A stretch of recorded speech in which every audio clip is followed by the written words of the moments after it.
ಶ್ರೀಮತಿ ರೂಪ ಆಡೋನಹಳ್ಳಿ ಗ್ರಾಮದ ರೈತ ಮಹಿಳೆಯಾಗಿ ಉತ್ತಮ ಒಂದು ಪ್ರಗತಿಯನ್ನು ಸಾಧಿಸಿದ್ದಾರೆ.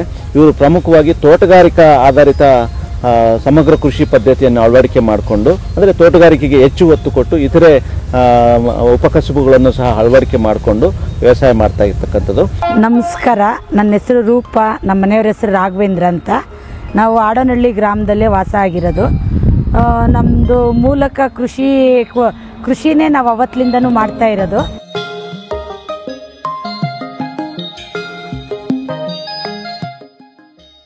ಮೊದಲಕ್ಕೆ ನಾವು ಕೃಷಿ ಮಾಡಬೇಕಾದ್ರೆ ರಾಗಿ, ತೊಗರಿ, ಅಲಸಂದಿ, ಜೋಳ ಅಂಥವು ಮಾತ್ರ ಬೆಳ್ಕೊಂತಿದ್ರಿ. ಕೃಷಿ ವಿಜ್ಞಾನ ಕೇಂದ್ರ ಸಂಪರ್ಕ ಪಡೆದ ಮೇಲೆ ಸಮಗ್ರ ಕೃಷಿ ವ್ಯವಸಾಯ ಮಾಡೋಕ್ಕೆ ಸಹಾಯ ಆಯಿತು ಅವರಿಂದ. ನಮ್ಮದು ಒಟ್ಟಾರೆ ಜಮೀನು 7 ಎಕರೆ ಇದೆ. 7 ಎಕರೆಯಲ್ಲಿ 4 ಎಕರೆ ಸೀಬೆ ಹಾಕಿದ್ದೀರಿ, 1 ಎಕರೆ ರೋಸ್ ಹಾಕಿದ್ದೀರಿ, ಒಂದು 3 ಎಕರೆ ರಾಗಿ ಹೊಲ ಮಾಡಿದ್ದೀರಿ. ಖುಷ್ಕಿ ಜಮೀನಲ್ಲಿ ರಾಗಿ ಹಾಕಿದ್ದೀರಿ. ಇನ್ನು ಅದ್ರ ಹೊರತುಪಡಿಸಿ ನಾವು ಇನ್ನೂ ಮಾಡಬೇಕು ಅನ್ನೋ ಒಂದು ಇದ್ರ ಮೇಲೆ 5 ಎಕರೆ ಲೀಸಿಗೆ ತಗೊಂಡು ಜಮೀನು ರಾಗಿ ಬೆಳಿತೀರಿ. ಅದರಲ್ಲೆಲ್ಲನೂ ಸಮಗ್ರ ಕೃಷಿಯಲ್ಲಿ ಕೃಷಿ ಜೊತೆಗೆ ಹೈನುಗಾರಿಕೆ, ತೋಟಗಾರಿಕೆ, ಕೋಳಿ ಸಾಕಾಣಿಕೆ, ಮೀನು ಸಾಕಾಣಿಕೆ, ಜೇನು ಸಾಕಾಣಿಕೆ ಇವೆಲ್ಲ ಮಾಡ್ತಾ ಇದ್ದೀರಿ. ಮಣ್ಣು ಮತ್ತು ನೀರು ಸಂರಕ್ಷಣೆ ಮಾಡೋದಕ್ಕೆ ಕಂದಕ ಬದುಗಳು ಕೃಷಿ ಹೊಂಡ ನಿರ್ಮಾಣ ಮಾಡ್ಕೊಂಡಿದ್ದೀರಿ. ಕೃಷಿ ಹೊಂಡ 15 ಮೀಟ್ರು ಇದೆ, 3 ಮೀಟ್ರ್ ಆಳ ಇದೆ. 4.5 ಲಕ್ಷ ನೀರು, ಮಳೆ ನೀರು ಸಂಗ್ರಹಣೆ ಮಾಡ್ಕೊಂತೀರಿ. ಇದರಲ್ಲಿ ಮೀನು ಬಿಟ್ಟಿದ್ದೀರಿ. ಮೀನುಗಾರಿಕೆ ಉಳಿದಂಥ ನೀರು ಸೇವಂತಿಗೆಗೆ ಬಳಸ್ತೀರಿ. ಅಲ್ಲಿ ನೋಡ್ರಿ, ಇಲ್ಲಿ ರೋಸ್ಗೆ ಬಳಸ್ಕೊಂತೀರಿ, ಹಿಂದೆಗಡೆ ಅಲ್ಲಿ ಸೀಬೆ ಗಿಡಕ್ಕೆ ಬಳಸ್ಕೊಂತೀರಿ. ತೆಂಗು, ನಿಂಬೆ ಗಿಡ, ಮಾವಿನ ಮರ, ಕಿತ್ಲೆ ಹಣ್ಣು ಮರ ಎಲ್ಲ ಇದೆ. ಸೀಬೆಯಲ್ಲಿ ಅಂತರ ಬೆಳೆ ಆಗಿ ನೆಲಗಡಲೆ ಹಾಕಿದ್ದೀರಿ. ಇದರಿಂದ ನಮ್ಗೆ ಮನೆಗೆ ಆಗಿ ಉಳಿದಿದ್ನು ನಾವು ಮಾರಾಟ ಮಾಡಿದ್ರು ಲಾಭ ಬರ್ತದೆ. ಭೂಮಿ ಫಲವತ್ತತೆನೂ ಹೆಚ್ಚುತ್ತದೆ ಇದರಿಂದ. ಇಲ್ಲಿ ಸೀಬೆ ಒಳಗೊಂದು ಸ್ವಲ್ಪ ಇನ್ನ ಜಾಗ ಇತ್ತು ನೋಡಿ, ಅಲ್ಲೆಲ್ಲ ಕಂದಕ ಬದುಗಳ ಹತ್ರನೆಲ್ಲ ಹಾಕಿದಿರಿ. 1 ಎಕರೆ ಜಾಗದಲ್ಲಿ 20ರಷ್ಟು ಕಂದಕ ಬದುಗಳು ಮಾಡ್ಕೊಂಡು ನೀರಿನ ಸಂಗ್ರಹಣೆ ಮಾಡ್ಕೊಳಕ ಈ ಥರ ಮಾಡ್ಕೊಂಡಿದ್ದೀರಿ. ಆ ಜಾಗದಲ್ಲಿ ವೇಸ್ಟ್ ಆಗಬಾರ್ದು ಅಂತೇಳಿ ಸುತ್ತೂ ಈ ಥರ ಎಲ್ಲ ನೋಡ್ರಿ, ತೊಗರಿ, ಸಾಸಿವೆ ಹಾಕಿದ್ದೀರಿ, ಬದನೆ ಗಿಡ ಹಾಕಿದ್ದೀರಿ. ಈ ತೊಗರಿಯಿಂದ ನಮ್ಮ ಮನೆಗಾಗಿ ಮಿಕ್ಕಿದ್ದು ತೊಗರಿ ಕಾಳು, ತೊಗರಿ ಬೇಳೆ ಮಾರ್ಕೊಬೋದು. ಇದರಿಂದನೂ ವರ್ಷಕ್ಕೊಂದು 5,000 ರಿಂದ 10,000 ರೂಪಾಯಿ ಆದಾಯ ಬರ್ತದೆ ನಮ್ಗೆ.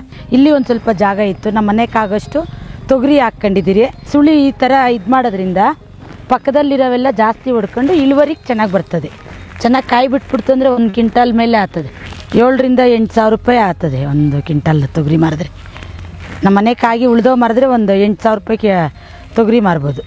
ಮಳೆಗಾಲದಲ್ಲಿ ವರ್ಷ ಪೂರನೂ ಕಾಯಿ ಇರ್ತದೆ ನೋಡ್ರಿ. ಈಗೆಲ್ಲ ಇದು ಕಾಯಿ ಕೀಳೋ ಸ್ಟೇಜ್ ಇದೆ ನೋಡ್ರಿ, ಇದೆಲ್ಲ ಪಿಂದೆ ಇದೆ, ಪಿಂದೆ ಆಗ್ತಾ ಇರ್ತದೆ. ವರ್ಷಕ್ಕೆ ಇದು 2 ಸಲ ಫಸಲು ಬಿಡ್ತದೆ. ಇರೋದು 2 ಗಿಡ. ಅವು ಏನು ತಗೊಂಡು ಮನೇಲಿ ಇಟ್ಟಿರ್ತೀರಿ, ಒಂದು 3 ದಿನಕ್ಕೆ 4 ದಿನಕ್ಕೆ ಒಂದು 50 ಕಾಯಿ 100 ಕಾಯಿ. 3 ಗಿಡ ಇದೆ ಇವಾಗ ಪ್ರೆಸೆಂಟ್. 2 ಗಿಡ ಕಾಯಿ ಬಿಡ್ತಾ ಇದೆ. ಅಲ್ಲಿ ಕುಂಟೆ ಹತ್ರ ಒಂದು ಬಿಡ್ತಾ ಇದೆ. ಇದೊಂದು ನೋಡ್ರಿ, ಇದು ಚಕ್ಕೋತಿ ಮರ ಅಂತೇಳಿ ಅಲ್ಲಿ ಒಂದು ಫಸಲು ಬಿಟ್ಟಿದೆ. ಇದು ಇನ್ನೊಂದು ಸೊಸಿ, ಚಿಕ್ಕ ಸೊಸಿ ಒಂದು ಮಾಡ್ಕೊಂಡಿದ್ದೀರಿ. ಇಲ್ಲೇ ನಮ್ಮ KVK ಇಲ್ಲೇ ತೊಗೊಂಬಂದ್ರಿ, ಅವರೇ ಕೊಟ್ಟರು. ಇದು ನಮ್ಮ ಮನೆಗೆ ಬೇಕಾಗಿರೋಂಥದ್ದೆಲ್ಲ ವಿಷಮುಕ್ತ ಆಹಾರ. ನಾವೇನು ಔಷಧಿಗಳು ಹೊಡೆದಿರೋದು ಅಂಥದನ್ನೆಲ್ಲ ನಾವೇನು ಕಮ್ಮಿ ಹೊರಗಡೆಯಿಂದ ತಗೊಂಬಂದು ತಿನ್ನೋದು ಎಲ್ಲ ನಮ್ಮಲ್ಲೇ ಬೆಳ್ಕೊಂತೀರಿ, ನಾವೇ ಉಪಯೋಗ ಮಾಡ್ಕೊತೀರಿ. ಉಳ್ದಿದ್ದು ಮಾರಾಟ ಮಾಡ್ತೀರಿ. ಇದು ಇದ್ರ ಮರ ಎಳ್ಳಿಕಾಯಿ ಗಿಡ ಅನ್ಕೊಂಡಿದ್ದೀರಿ, ಎಳ್ಳಿ ಮರ ಅನ್ಕೊಂಡಿದ್ದೀನಿ. ಶ್ರೀಗಂಧ ಮರ ಒಂದು ಮಾಡಿದ್ದೀರಿ. ಹೆಬ್ಬೇವಿದ್ದಾವೆ, ಅವು ಆ ಹೊಲ್ದ ಹತ್ರ ಇದ್ದಾವೆ. ಒಂದು 30 ತ್ಯಾಗದ ಮರ ಇದ್ದಾವೆ. ಒಂದಿದೆ ಶ್ರೀಗಂಧ ಮರನ. ಈಗ ಇಲ್ಲೊಂದು ಸ್ವಲ್ಪ ಜಾಗ ಇತ್ತು, ನಮ್ಮ ದಿನನಿತ್ಯ ಆಹಾರಕ್ಕಾಗಿ ಬೇಕಲ್ಲ ಕಾಳು, ಅವರೇ ಗಿಡ ಒಂದು ಸ್ವಲ್ಪ ಹಾಕ್ಕೊಂಡಿದ್ದೀರಿ. ಇಲ್ಲಿ ನಮ್ಮದು ಸೀಬೆ 3.5 ಎಕರೆಯಲ್ಲಿ ಹಾಕಿದ್ದೀರಿ. 600 ಗಿಡ ಐತೆ. 600 ಗಿಡದಿಂದ ವರ್ಷಕ್ಕೆ 6 ಲಕ್ಷ ಆದಾಯ ಬರ್ತದೆ. 1.5 ಲಕ್ಷ ಖರ್ಚು ಮಾಡಿದ್ರು ಇನ್ನು ಅಲ್ಲಿಗೆ 4.5 ರಿಂದ 5 ಲಕ್ಷ ಉಳಿತಾಯ ಆಗ್ತದೆ. Variety Allahabad Safeda, pink and white 2 ಹಾಕಿದ್ದೀರಿ. ಇದರಲ್ಲೆಲ್ಲ ತರಕಾರಿ ಬೆಳೆ ಬೆಳೆಯರೆ. ನಮಗೇನು ಅಷ್ಟೊಂದು ಇನ್ಕಮಿಂಗು ಸಾಲದು, ಖರ್ಚು ಜಾಸ್ತಿ ಬರೋದು, ಇನ್ಕಮಿಂಗ್ ಕಮ್ಮಿ ಆಗೋದು. ಅದರಿಂದ ನಮ್ಮ ಆಡೋನಹಳ್ಳಿಯಲ್ಲಿರೋಂಥ ಕೃಷಿ ವಿಜ್ಞಾನ ಕೇಂದ್ರದಲ್ಲಿ ಸಲಹೆ ತಗೊಂಡ್ರಿ. ಈಗ ಲೇಬರ್ ಖರ್ಚು ಕಮ್ಮಿ ಮಾಡಬೇಕು, ನಮ್ಗೆ ಹೆಚ್ಚಿನ ಆದಾಯ ಬರಬೇಕು, ಯಾವ ಥರ ಮಾಡಿದ್ರೆ ಸರಿ ಅನ್ನೋದನ್ನು ಅವರು ಇಲ್ಲ ಮಾವು ಹಾಕ್ರಿ, ಇಲ್ಲ ದಾಳಂಬ್ರೆ ಹಾಕ್ರಿ, ಇಲ್ಲ ಸೀಬೆ ಹಾಕ್ರಿ ಅಂದರು. ನಾವು ಮಾವು ಬೇಡ ಅಂತ ಇದು ಮಾಡಿದ್ರಿ. ದಾಳಂಬ್ರೆ ಗಿಡ ಫಾಲ್ಟ್ ಇರ್ತದೆ, ಸುಮ್ಮನೆ ಭೂಮಿ ಫಾಲ್ಟ್ ಇತ್ತು ಅಂದರೆ ಓದ್ತದೆ. ಅದಕ್ಕೆ ನಾವೇನಾದರೆ ಚೇಪೆಕಾಯಿ ಆಯ್ಕೆ ಮಾಡ್ಕೊಂಡ್ರಿ. ಅದರಲ್ಲಿ ಪಿಂಕು 450 ಹಾಕಿದ್ದೀರಿ, ವೈಟು 150 ಗಿಡ ಹಾಕಿದ್ದೀರಿ. ಪಿಂಕಲ್ಲಿ ಜ್ಯೂಸ್ಗೆ ಹೋಗುತ್ತೆ, ಗಿಣಿ ತಿಂದಿರಲಿ, ಕೊಳ್ತೋಗಿರಲಿ, ಕಾಗೆ ತಿಂದಿರಲಿ, ಹಣ್ಣಾಗಿರಲಿ. ಅದರಲ್ಲಿ 3 ಥರ ವೆರೈಟಿ ಹಿಂಗಿಡ್ತೀರಿ, A grade, B grade, C grade. ಹಣ್ಣೆ ಒಂಥರ ಮಾಡ್ತೀರಿ, ಎ ಗ್ರೇಡೆಲ್ಲ ಪಾರ್ಸಲ್ ಹಾಕ್ತೀರಿ. ಈ ಗಿಣಿ ತಿಂದು ಅರ್ಧರ್ಕ್ಲಿ ಕಚ್ಚಿರೋಂಥ ಕಾಯಿನೆಲ್ಲ ಜ್ಯೂಸ್ಗೆ ಸಿ ಗ್ರೇಡ್ಗೆ ಹಾಕ್ತೀರಿ. ವೈಟ್ದೆಲ್ಲ ಬರೀ ಪಾರ್ಸಲ್ಲೇ ಎ ಗ್ರೇಡ್ ಕಾಯಿಗೆ ಹಾಕೋದು. ನಮ್ಗೆ ಅಷ್ಟೊಂದು ಮಾಹಿತಿ ಇರಲಿಲ್ಲ ಇದ್ರ ಬಗ್ಗೆ. ನಮ್ಮ ವೈಜ್ಞಾನಿಕವಾಗಿ ಕೃಷಿ ವಿಜ್ಞಾನ ಕೇಂದ್ರದಲ್ಲಿ ಕೇಳಿದ್ರೆ ಇದು ಇಳುವರಿ ಏನು ಕಮ್ಮಿ ಬರ್ತದಲ್ಲ, ಏನು ಮಾಡೋದು ಅಂತ. ಈ ಸೀಬೆಯಲ್ಲಿ ಪ್ರಮುಖವಾಗಿ ಬೆಳಿಬೇಕಾದ್ರೆ ವೈಜ್ಞಾನಿಕ ಪದ್ಧತಿಗೆ ಕೆಲವು ವೈಜ್ಞಾನಿಕ ತಂತ್ರಜ್ಞಾನಗಳನ್ನು ಅಳವಡಿಸಿಕೊಂಡು ಬೆಳೆದ್ರೆ ಮಾತ್ರ ಇದು ಲಾಭದಾಯಕ. ಯಾಕಂತ ಹೇಳಿದ್ರೆ ನಾವು ಗಿಡ ನಾಟಿ ಮಾಡೋದ್ರಿಂದ ಇವರು ನಮ್ಮ ಕೃಷಿ ವಿಜ್ಞಾನ ಕೇಂದ್ರಕ್ಕೆ ಈಗಾಗಲೇ 10-15 ವರ್ಷದಿಂದ ಸತತ ಸಂಪರ್ಕದಲ್ಲಿ ವೈಜ್ಞಾನಿಕವಾಗಿ ಕೃಷಿಯನ್ನು ಮಾಡ್ಕೊಂಡು ಬರ್ತಿದ್ದಾರೆ. ಈ ವೈಜ್ಞಾನಿಕ ಪದ್ಧತಿಯಲ್ಲಿ ಯಾವ ರೀತಿ ಅಂತ ಹೇಳಿದ್ರೆ ಇದರಲ್ಲಿ ಪ್ರಮುಖವಾಗಿ ಸೀಬೆ ನಾಟಿ ಮಾಡೋದ್ರಿಂದ ಹಿಡಿದು ನಾಟಿ ಮಾಡಿದ್ಮೇಲೆ ಹನಿ ನೀರಾವರಿ ಮೂಲಕನೇ ರಸಾವರಿ ಪದ್ಧತಿಯನ್ನು, ಅದು ತದನಂತರ ಇದನ್ನ ಯಾವ ರೀತಿ ಗಿಡಕ್ಕೆ ಆಕಾರ ಕೊಡೋದು, ಮತ್ತು ಆಕಾರ ಕೊಡೋ ಸಮಯದಲ್ಲಿ ಅದನ್ನು ಯಾವ ರೀತಿ ಸವರಬೇಕು, ಯಾವ ರೀತಿ ಆಕಾರ ಕೊಡಬೇಕು, ಪ್ರತಿ ವರ್ಷವೂ ಮತ್ತು ಪ್ರತಿ ಬಾರಿನೂ ಅದನ್ನು ಯಾವ ರೀತಿ ಬೆಳೆ ನಿಯಂತ್ರಣ ಮಾಡಬೇಕು ಅಂದರೆ ಕ್ರಾಪ್ ರೆಗ್ಯುಲೇಷನ್ ಅಂತ ಹೇಳ್ತೀವಿ. ಅದನ್ನು ಸವರಿಕೆ ಮಾಡಿಕೊಂಡು ಕೆಲವು ಬೇಡವಾದಂತಹ ರೆಂಬೆಗಳನ್ನು ಸಹ ಅವರು ತೆಗಿಬೇಕಾಗುತ್ತೆ. ಮತ್ತು ಸೂರ್ಯನ ಬೆಳಕು, ಗಾಳಿ ಚೆನ್ನಾಗಿ ಆಡೋ ರೀತಿಯೂ ಅದನ್ನು ಸವರಿಕೆ ಮಾಡಬೇಕಾಗುತ್ತೆ. ತದನಂತರ ಈ ಕೆಲವು ಪ್ರತಿ ವರ್ಷವೂ ಬೆಳೀತಕ್ಕಂಥ ಹೊಸ ಚಿಗುರು ಏನಿದೆ, ಆ ಚಿಗುರು ಸುಮ್ಮನೆ ಬೆಳ್ಕೊಂಡು ತುಂಬ ದೊಡ್ಡದಾದಂಥ ಬೃಹತ್ ಆಕಾರದ ಗಿಡ ಆಗಿ ಅಥವಾ ಮರ ಆಗಿ ಅದರಲ್ಲಿ ಕಾಯಿ ಫಸಲು ಕಡಿಮೆ ಆಗ್ತಕ್ಕಂಥದ್ದು ನಾವು ನೋಡಿರ್ತದ್ದು. ಅದನ್ನು ನಿರ್ವಹಣೆ ಮಾಡೋದಕ್ಕೆ ಸವರಿಕೆ ಮಾಡಬೇಕಾಗುತ್ತೆ. ಈ ಸವರಿಕೆ ಸಮಯದಲ್ಲಿ ಒಂದು ಬೆಳೆ ನಿರ್ವಹಣೆಗೋಸ್ಕರ ಈ ಹೊಸ ಚಿಗುರು ಏನು ಮುಂದಕ್ಕೆ ಬೆಳ್ಕೊಂಡು ಹೋಗ್ತಾ ಇರ್ತದೆ ಅದನ್ನು ಸವರಬೇಕು. ನಾವು ಉಣಿ ಸುಮ್ಮನೆ ಆಗ್ಬಿಟ್ಟಿದ್ರಿ, ಇಳುವರಿ ಎಲ್ಲ ಕಮ್ಮಿ ಇತ್ತು. ಈ ಥರ ಸುಳಿ ಬ್ರೂನಿಂಗ್ ಮಾಡಬೇಕಮ್ಮ, ಮಾಡಿದ್ರೇನೆ ಅದು ಸೊಪ್ಪು ಕಮ್ಮಿ ಆಗ್ತದೆ, ಕಾಯಿ ಜಾಸ್ತಿ ಬರ್ತದೆ ಅಂತ ಒಂದು ಮಾಹಿತಿ ಅವ್ರ ಹತ್ರದಿಂದ ನಾವು ಪಡ್ಕೊಂಡ್ರಿ. ಪ್ರೂನಿಂಗ್ ಮಾಡಿಲ್ಲ ಅಂದರೆ ನೋಡ್ರಿ, ಈ ಗಿಡ ಎರಡೂ ಸಮ ಆಗ್ಬಿಟ್ಟದೆ. ನಮ್ಗೆ ಓಡಾಡಬೇಕಾದ್ರೆ ಕಷ್ಟ, ಮೇಯ್ನ್ ಕಾಯಿ ಕೀಳ್ಬೇಕಾದ್ರೂ ಕಷ್ಟ, ಏನೊಂದ್ರಕ್ಕೂ ಓಡಾಡೋಕ್ಕಾಗಲ್ಲ. ಗಿಡ ಒಡ್ಸಾದಷ್ಟು ಕಾಯಿ ಇಳುವರಿ ಕಮ್ಮಿ, ಕೀಟಗಳು ರೋಗಗಳೆಲ್ಲ ಜಾಸ್ತಿ ಬರ್ತದೆ. ನಾವು ಔಷಧಿ ಸಿಂಪಡಣೆ ಮಾಡೋಕ್ಕಾಗಲ್ಲ, ಮೇಯ್ನ್ ಕಾಯಿ ಕೀಳೋಕ್ಕಾಗಲ್ಲ. ಗಿಡ ಆರೋಗ್ಯ ಹೆಂಗದೆ ಅಂತ ನಾವು ಅದನ್ನು ವೀಕ್ಷಣೆ ಮಾಡೋಕ್ಕಾಗಲ್ಲ. ಅದರಿಂದ ಏನು ಮಾಡಬೇಕು, ಇದರಲ್ಲಿ ಒಣಗಿರೋಂಥದ್ದು ಇಂಥದನ್ನೆಲ್ಲನೂ ಈ ಥರ ಎಲ್ಲ ತೆಗೆದ್ರೆ ಚೆನ್ನಾಗಿ ಚಿಗುರು ಬರ್ತದೆ. ನಾವು ಹಾಕೋಂಥ ಗೊಬ್ಬರಗಳು ಅವೆಲ್ಲನೂ ಕಾಯ್ಕ ಚೆನ್ನಾಗಿ ತಾಕತ್ತು ಸಿಗ್ತದೆ, ಒಳ್ಳೆ ಇಳುವರಿ ಬರ್ತದೆ. ಈಗ ನೋಡ್ರಿ, ಇಲ್ಲೆಲ್ಲ ಓಡಾಡೋಕ್ಕಾಗಲ್ಲ ನೋಡಿ, ಈ ಥರ ಎಲ್ಲ ಕಟ್ ಮಾಡ್ಕೊತೀರಿ.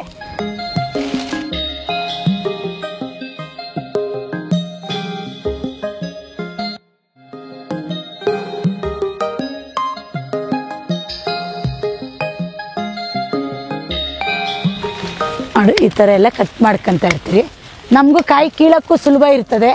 ನಾವು ಒಂದು ಸುಳಿ ಕಟ್ ಮಾಡಿದ್ರೆ ಅದು ಇನ್ನೊಂದು ಚಿಗುರು ಬಂದಿರ್ತದೆ, ಒಳ್ಳೆ ಇಳುವರಿ ಬರ್ತದೆ, ವರ್ಷ ಪೂರ ಕಾಯಿ ಇರ್ತದೆ. ಇದು ಈ ಥರ ಎಲ್ಲ ಜಾಸ್ತಿ ಸೊಪ್ಪಿದ್ರೆ ಇಳುವರಿ ಕಮ್ಮಿ. ನಾವು ಹಾಕಂತ ಕೊಟ್ಟಿಗೆ ಗೊಬ್ಬರ ಅದೆಲ್ಲನೂ ಈ ಸೊಪ್ಪು ತಿಂದಾಗ್ತದೆ. ನಾವು ಆ ಥರ ಬ್ರೂನಿಂಗ್ ಮಾಡ್ಕೊಳ್ಳೋದ್ರಿಂದ ಇಳುವರಿ ಈ ಥರ ಸ್ಟೆಪ್ ಬೈ ಸ್ಟೆಪ್ಪು ಕಾಯಿ ಆಗ್ತಾ ಇರ್ತದೆ. ಇದು ಇಲ್ಲಿ ಈ ಥರ ಕಟ್ ಮಾಡಿರ್ತೀರಿ. ಈಗ ಇದು ಕಟ್ ಮಾಡಿದ್ಮೇಲೆ ನೋಡ್ರಿ, ಇದು ಮೊನ್ನೆ ಯಾವಾಗ ಕಟ್ ಮಾಡಿದ್ದೀರಿ, ಇದು ಕಟ್ ಮಾಡಿದ್ಮೇಲೆ ಚಿಗುರಾಗಿ ಹೂವು ಆಗಿ ಕಾಯಿ ಆಗಿದೆ. ಇದು ಸುಮ್ಮನೆ ರೆಂಬೆ ಬೆಳ್ಕೊಂಡೋಗೈತೆ. ಇದು ಈ ಥರ ಕಟ್ ಮಾಡಿದ್ರೇ ಈ ಥರ ಕಾಯಿ ಆಗಿ ಹೂವು ಆಗಿ ಕಾಯಿ ಆಗೋದು. ನಾವು ಸುಳಿ ಎಲ್ಲ ಕಟ್ ಮಾಡ್ಕೊಂಡ್ರೆ ಆ ಸುಳಿಗೆ ಹೋಗೋಂಥ ತಾಕತ್ತೆಲ್ಲ ಕಾಯಿಗೆ ಸಿಗುತ್ತೆ. ಸುಮ್ಮನೆ ಇದು ಸೊಪ್ಪು ಜಾಸ್ತಿ ಬೆಳ್ಕೊಂಡೋಗ್ತದೆ ನೋಡಿ. ಈ ಥರ ಕಟ್ ಮಾಡಬೇಕು ಸುಳಿ. ಈಗ ಇದು ಇಲ್ಲಿ ಕಟ್ ಮಾಡಿದ್ನಿ, ಇದು ಮುಂಚೆ ಕಟ್ ಮಾಡಿದ್ರಿ, 1-2 ತಿಂಗಳಿಂದ ಕಟ್ ಮಾಡಿದ್ರಿ. 2 ತಿಂಗಳಾದ ನಂತರ ನೋಡಿ ಈ ಥರ ಎಲ್ಲ ಚಿಗುರು ಬರ್ತದೆ. ಈ ಚಿಗುರಿಂದ ಕಾಯಿ ಆಗ್ತದೆ. ಈ ಸೈಜು ಸೊಪ್ಪು ತಾಕತ್ತೆಲ್ಲ ಅದ್ರಕ್ಕೆ ಹೋಗ್ತದೆ, ಕಾಯಿ ಇಳುವರಿ ಚೆನ್ನಾಗಿ ಬರ್ತದೆ. ಇದರಲ್ಲಿ 3 ಥರ ಕಾಯಿ ಇದೆ. ಈಗ ನಾವು ಬ್ರೂನಿಂಗ್ ಮಾಡಿದ್ಮೇಲೆ ನೋಡ್ರಿ ಈ ಥರ ಕಾಯಿ ಬರ್ತದೆ. ಮಾಡದೇ ಇದ್ದರೆ ಈ ಥರ ಎಲ್ಲ ಸುಮ್ಮನೆ ಬೆಳ್ಕೊಂಡು ಹೋಗ್ತದೆ. ಇದು 6 ತಿಂಗಳಿಂದೆ ಮಾಡಿರೋದು. ಈ ಸ್ಟೇಜ್ ಕಾಯಿ ಇದೆ. ಇದೆಲ್ಲ ಇನ್ನೊಂದು 2 ತಿಂಗಳಕ್ಕೆಲ್ಲ ಕಾಯಿ ಬರ್ತದೆ. ಇದು ಆಮೇಲೆ ಮಾಡಿರೋದು, ಅದಾದಮೇಲೆ ಒಂದು 4 ತಿಂಗಳಾದಮೇಲೆ ನೋಡಿರಿ ಇದೊಂದು ಸ್ಟೇಜ್ ಕಾಯಿ. ಇದು ಮೊನ್ನೆ ಒಂದು 2 ತಿಂಗಳು 1 ತಿಂಗಳಲ್ಲಿ ಮಾಡಿರ್ತೀರಿ ನೋಡಿರಿ. 3 ಥರ ಕಾಯಿ ವರ್ಷ ಪೂರ ಒಂದು ಗಿಡದಿಂದ ಎಲ್ಲ ಸೀಸನಲ್ಲೂ ಕಾಯಿ ಇದ್ದೇ ಇರ್ತದೆ. ಎಂದು ಗಿಡ ಖಾಲಿ ಐತೆ ಅನ್ನಂಗೆ ಇರಲ್ಲ ನೋಡಿರಿ. ಇಲ್ಲಿ ಇನ್ನು ಈಗ ಕೀಳಂಥ ಕಾಯಿ ಇದು, ಈಗೆಲ್ಲ ರನ್ನಿಂಗ್ ಬಂದದೆ ಇದೆಲ್ಲ ಕಾಯಿ ನೋಡಿರಿ. ಇದೆಲ್ಲ ಕೀಳಂಥ ಕಾಯಿ, ಇದೊಂದು ಸ್ಟೇಜು. ಪ್ರೂನಿಂಗ್ ಮಾಡೋದ್ರಿಂದ ವರ್ಷ ಪೂರ ಕಾಯಿ ಇರ್ತದೆ. ನಮಸ್ತೆ, ಬನ್ನಿ ಕೂತ್ಕೊಳ್ಳಿ. ಅಲ್ಲಲ್ಲೇ ಈ ತರ ಆಗ್ತೈತೆ, ಏನ್ ಕಾರಣ, ಏನ್ ಸಮಸ್ಯೆ ಸರ್? ರಂಜಕದ ಕೊರತೆ ಇದ್ರೆ ಈ ತರ ಆಗುತ್ತೆ. ಈ ತರ ಕೆಂಪುಗ ನಾವು ಇದನ್ನ ಬ್ರಾಂಜಿಂಗ್ ಅಂತ ಹೇಳ್ತೀವಿ. ಈ ಬ್ರಾಂಜಿಂಗ್ ಆದಾಗ ನಾವು ಈ ರಂಜಕ ಯುಕ್ತ ಗೊಬ್ಬರಗಳನ್ನ ಕೊಡಬೇಕಾಗುತ್ತೆ. ಇಂಥ ಮಳೆ ಆದಂಥ ಸಂದರ್ಭದಲ್ಲಿ ನಾವು DAP ಜೊತೆಗೆ ಜಿಂಕ್ ಸಲ್ಫೇಟ್ ಕೊಡೋದ್ರಿಂದ ಬ್ರಾಂಜಿಂಗ್ನ ಕಡಿಮೆ ಮಾಡ್ತೀವಿ. ಸೊ ಕಡಿಮೆ ಮಾಡಿದಾಗ ನಮಗೇನಾಗುತ್ತೆ, ಪೋಷಕಾಂಶ ನಿರ್ವಹಣೆ ಸರಿಯಾಗಿ ಉತ್ತಮ ಗುಣಮಟ್ಟದ ಕಾಯಿಗಳು ಬರುತ್ತೆ. ಸೊ ಹಾಗೆಯೇ ಮಣ್ಣಿಗೂ ಕೂಡ ನಾವು ಒಟ್ಟಂಗಾಗಿ ಸಮಗ್ರ ಪೋಷಕಾಂಶ ನಿರ್ವಹಣೆ ಮಾಡಿದ ರೀತಿ ನಾವು ಸುಲಭವಾಗಿ ನಿರ್ವಹಣೆ ಮಾಡ್ಬೋದು. ನೋಡ್ರಿ, ಈ ಥರ ಲಾಗು ಇದೆಲ್ಲ ಹಾಕ್ರಿ, ಸೂಪರ್ ಫಾಸ್ಫೇಟು ಅವೆಲ್ಲನೂ ಚೆನ್ನಾಗಿ ಬೇರು ಬಿಡ್ತದೆ. ನೀವು ಕಳೆ ಔಷಧಿ ಅದೆಲ್ಲ ಯೂಸ್ ಮಾಡಬಾರ್ದು ಅಂಥದ್ದು, ಅದ್ರ ಬಗ್ಗೆ ಎಲ್ಲ ನಮ್ಗೆ ಇವರೇ ಮಾಹಿತಿ ಕೊಡೋದು. ಬ್ರೂಡಿಂಗ್ ಮಾಡಿದ್ದು ರೆಕ್ಕೆ ಅದಕ್ಕೆ ಅದೇ ಗುಂಡಿಕೆ ಹಾಕ್ತೀರಿ. ನಾವು ಹೊರಗಡೆಯಿಂದ ಏನು ಜಾಸ್ತಿ ತಿಪ್ಪೆ ಗೊಬ್ಬರಗಳೆಲ್ಲ ಏನು ಕೊಂಡಲ್ಲ, ನಮ್ಮದೇ ಇದನ್ನೆಲ್ಲ ನೋಡ್ರಿ ಈ ಥರ ಎಲ್ಲ ಗುಂಡಿಕೆ ಹಾಕ್ತೀರಿ, ಎಲ್ಲ ಬಾಡೋದನ್ನು ಹಾಕ್ಬಿಟ್ಟು ಇದ್ರ ಮೇಲೆ ತಿರುಗೆಲ್ಲ ಮಣ್ಣು ಮುಚ್ತೀರಿ. ಗಿಡದಲ್ಲಿಂದನೇ ಗೊಬ್ಬರ, ಅದಕ್ಕೆ ಹಸಿರೆಲೆ ಗೊಬ್ಬರ ಥರ ಆಗ್ತದೆ. ನಾವೇನು ಇದನ್ನೇನು ಹೊರಗಡೆ ಎಲ್ಲಿ ಬಿಸಾಡಲ್ಲ, ವೇಸ್ಟ್ ಮಾಡಲ್ಲ, ಇಲ್ಲ ಕಳೆ ಔಷಧಿಗಳು ಹೊಡಿಯಲ್ಲ. ನಮ್ಮ ತೋಟದಲ್ಲೇ ಒಣಗಿರೋಂಥ ತರಗನೆಲ್ಲನೂ ನಾವು ಯೂಸ್ ಮಾಡ್ಕೊಂತೀರಿ. ಏನು ಆಚೆ ಹಾಕೋದು, ಸುಟ್ಟಾಕೋದು ಅಂಥದ್ದೆಲ್ಲ ಮಾಡಲ್ಲ. ಇದರಿಂದ ಬೇಜಾನು ಹಸಿರೆಲೆ ಎಲೆ ಗೊಬ್ಬರನೇ ನಮ್ಮ ತೋಟದಲ್ಲಿರೋದೇ ನಮ್ಮ ತೋಟಕ್ಕೆ ಗೊಬ್ಬರ ಆಗ್ತದೆ. ನಾವು ಹೊರಗಡೆಯಿಂದ ಏನು ತೊಗೊಂಬರಲ್ಲ. ನೋಡಿ, ಈ ಥರ ಎಲ್ಲ ಗುಡಿಸಿ ನಮ್ಮ ತೋಟಕ್ಕೆ, ನಮ್ಮ ಚೇಪೆ ಗಿಡಕ್ಕೆ ಹಾಕ್ಕಂತೀರಿ. ಅದರಲ್ಲಿರೋಂಥ ಬ್ರೂನಿಂಗ್ ಎಲೆದೇನೆ ಅರ್ಧ ಗೊಬ್ಬರ ಆಗ್ತದೆ. ಇದು ಸೂಪರ್ ಅಂತೇಳಿ ಒಂದು ಗಿಡಕ್ಕೆ ಒಂದು 400 ಗ್ರಾಮ್ ಪ್ರಮಾಣದಲ್ಲಿ ಸೂಪರ್ ಹಾಕಿ ಎಲ್ಲ ನಮ್ಮ ತೋಟದಲ್ಲಿರೋಂಥ ಕಡ್ಡಿ ಕಸ ಎಲ್ಲ ಗುಡಿಸಿ ಗುಣಿಗೆ ಹಾಕಿರ್ತೀರಿ. ಈ ಥರ ಎಲ್ಲ ಮಣ್ಣು ಮುಚ್ಚೋದ್ರಿಂದ ನಾವು ಹಾಕಿರೋಂಥ ಸೂಪರ್ ಎಲ್ಲನೂ ಎಲ್ಲ ಕಡ್ಡಿ ಕಸ ಎಲ್ಲ ಪುಡಿ ಮಾಡಿ ಒಳ್ಳೆಯ ಗೊಬ್ಬರ ಸಿಗ್ತದೆ ನಮ್ಮ ತೋಟದಲ್ಲೇ. ಹೊರ್ಗಡೆಯಿಂದ ತರೋಂಥದ್ದು ಇರಲ್ಲ. ನಾವೇ ನಮಗೆ ಬೇಕಾಗಿರೋಂಥದ್ದನ್ನೆಲ್ಲ ನಮ್ಮ ಚೇಪೆ ಗಿಡದಲ್ಲೇ ಮಾಡ್ಕೊಂತೀವಿ.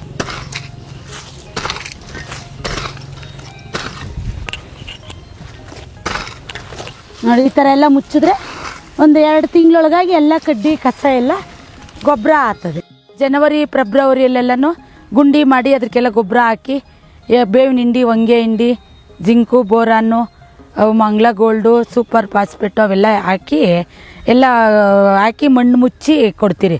ವರ್ಷಕ್ಕೆ 2 ಸಲ, ಒಂದು ಸಲ ತಿಪ್ಪೆ ಗೊಬ್ಬರ ಕೊಡ್ತೀರಿ, ಒಂದು ಸಲ ತರಗೆಲೆ ಗೊಬ್ಬರ ಕೊಡ್ತೀರಿ. ಕೆಲವ್ರು ಏನು ಮಾಡ್ತಾರೆ, ಎಲ್ಲ ಗುಡಿಸ್ತಾರೆ, ಇಲ್ಲ ಕಳೆ ಔಷಧಿ ಹೊಡೆದ್ಬಿಡ್ತಾರೆ, ತರಗೆಲ್ಲ ವಿಷ ಆಗ್ತದೆ. ನಾವು ಭೂಮಿನ ವಿಷ ಆಗಕ್ಕೆ ಬಿಡಲ್ಲ. ನಮ್ಮ ಹೊಲ್ದಾಗಂದೇ ಗೊಬ್ಬರ, ನಮ್ಮ ಹೊಲ್ದಾಗಂದೇ ಈಗ ಹಸು ಸಾಕಾಣಿಕೆ ಹೈನುಗಾರಿಕೆ ಮಾಡೋದ್ರಿಂದ ಗೊಬ್ಬರ, ಆ ಗೊಬ್ಬರದಿಂದ ಚೇಪೆ ಗಿಡಕ್ಕೆ ನಾವು ಬೇರೆ ಕಡೆಯಿಂದ ಗೊಬ್ಬರ ತಂದು ಹಾಕಷ್ಟಿಲ್ಲಲ್ಲ. ನಮಗೂ ಬೆಳಗ್ಗೆ ಇದ್ದರೆ ಕೆಲಸ ಇರ್ತದೆ. ಚೇಪೆ ಗಿಡದಕ್ಕೆ ಗೊಬ್ಬರ ವರ್ಷಕ್ಕೆ 15 ಲೋಡ್ ಗೊಬ್ಬರ ಬೀಳ್ತದೆ. 1 ಲೋಡ್ ಗೊಬ್ಬರ 6,000 ರೂಪಾಯಿ ಅಂದ್ರೂ 15 ಲೋಡ್ಕ್ಕೆ 10 ಲೋಡ್ಕ್ಕೆ 60,000, 90,000 ರೂಪಾಯಿ ಗೊಬ್ಬರದ ಆಗ್ತದೆ ಹೈನುಗಾರಿಕೆಯಿಂದ. ಹಾಲ್ದು ಬಿಟ್ಟು ನಮ್ಗೆ ಬರೀ ಗೊಬ್ಬರದೇ 90,000 ಉಳಿತಾಯ ಆಗ್ತದೆ. ಚೇಪೆ ಗಿಡಕ್ಕೆ ನಮ್ಮದೇ ಗೊಬ್ಬರ ಬೀಳ್ತದೆ. ನಾವು ಹೊರಗಡೆಯಿಂದ 90,000 ಕೊಟ್ಟು ಗೊಬ್ಬರ ತಂದು ಹಾಕಂಗಿರಲ್ಲ. ನಮ್ಮದು ಪ್ಯೂರ್ ಗೊಬ್ಬರ, ಅವ್ರದ್ದು ಕಡ್ಡಿ ಕಸ ಪೇಪರು ಎಲ್ಲ ಇರ್ತದೆ. ಅದರಿಂದ ನಾವು ನಮ್ಮ ಭೂಮಿಗೆ ಬೇರೆಯಿಂದ ಆಚೆ ಕಡೆಯಿಂದ ಏನು ತರಲ್ಲ. ನಮ್ಮ ಮನೆಯಲ್ಲೇ ನಾವೇ ಬೆಳ್ಕಂತ ಬೆಳೆಸಿಬೇ ಗಿಡ. ಮೋಹಕ ಬಲಿಗಳು, ಊಜಿ, ನೊಣ ಅಂಥದ್ದೆಲ್ಲ ಇರ್ತದೆ. ಕಟ್ಟಿದ್ರಿ ಏನೋ ಅದೇ ಯಾವಾಗೋ ಒಂದೊಂದು ಸತಿ ಈ ಥರ ಈಗ ಏನಾರ ಸೀಮೆ ಬಿದ್ದಾಗ, ಏನಾದರೂ ಕಾಯಿ ಗಜ್ಜಿ ಕಾಣಿಸ್ದಾಗ, ಕಳೆ ಇತ್ತು ಅಂದರೆ ಕಾಯಿ ಗಜ್ಜಿ ಬರ್ತದೆ. ನಾವು ಕಳೆ ಇರೋಕ್ಕೆ ಬಿಡಲ್ಲ. ಇನ್ನು ನಾವು ಕೆಮಿಕಲ್ಸ್ ಏನು ಯೂಸ್ ಮಾಡೋದು, 6 ತಿಂಗ್ಳಕ್ಕೋ ವರ್ಷಕ್ಕೊಂದು 3 ಕೋಟ ಔಷಧಿ ಮಾಡ್ತೀರಷ್ಟೇ. ಏನೋ ಕಾಯಿ ಒಂದು ಸ್ವಲ್ಪ ಏನಾನ ಶೈನಿಂಗ್ ಬರಬೇಕಾದ್ರೆ ಅಂಥವೇನಾನ ಇದ್ದಾಗ ಮಾತ್ರ ಕೇಳ್ತೀರಿ, ಯಾಕೆ ಕಾಯಿ ಒಂದು ಸ್ವಲ್ಪ ಶೈನಿಂಗ್ ಕಮ್ಮಿ ಆಗೈತೆ, ಏನು ಮಾಡಬೇಕು ಏನು ಅಂದಾಗ ಅವ್ರು ಈ ಥರದ್ದೇನಾದರೂ ಒಂದು ಹೇಳ್ತಾರೆ, ಈ ಥರದ್ದು ತೊಗೊಂಬಂದು ಸ್ಪ್ರೇ ಮಾಡಿರಿ ಅಂದಾಗ ಅವಾಗ ಸ್ಪ್ರೇ ಮಾಡ್ತೀರಿ. ಈ ಹಂತಕ್ಕೆ ಕಟಾವು ಮಾಡಬೇಕಿದು. 300ರಿಂದ 400 ಗ್ರಾಮ್ ಬರ್ತದೆ ಈ ಕಾಯಿ.